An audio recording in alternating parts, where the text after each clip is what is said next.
This is Leo. Leo is the king of the house. He's also known as Big L, King L, Fang Bunny, Great White. His names go on and on. Pretty much all of our cats have many nicknames. So yeah, him being the king and the most dominant of the house, he needs certain situations. He goes in timeout. He spends a lot of time in my room in here, which is one of the larger rooms of the house. He spends overnight in here. It's just him, and the rest of the crew is out in the living room and the rest of the house. And yeah, he needs a certain type of home, and mine was definitely it. But you have to do certain things with a cat like him in order to keep him entertained and stimulated, and not too dominant. He was a very bitey kind of guy when he was in the shelter, so you have to kind of exercise those things. And he does have a big giant attitude, but me and him have bonded very, very well. He sleeps on my wife's head. I think that's a form of dominance as well, but Leo does what he feels is right for him. But yeah, our house had to be formulated after Leo.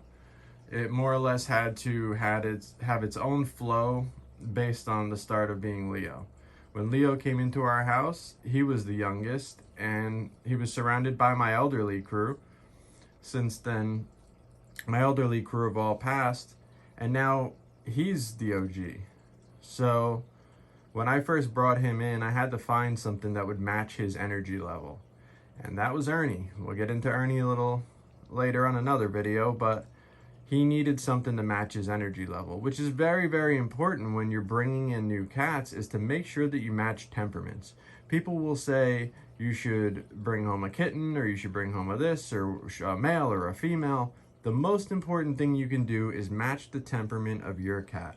If you got a laid back cat who likes other cats, and you got another one who's laid back and likes other cats, you're gonna get a lot of success out of that. A more dominant cat is gonna need someone that they don't feel threatened by, but can also match their energy.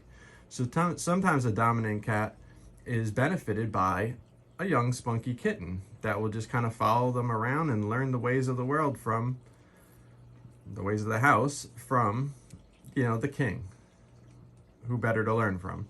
And they're less likely to be offended long term because they're being taught by the one who runs the show.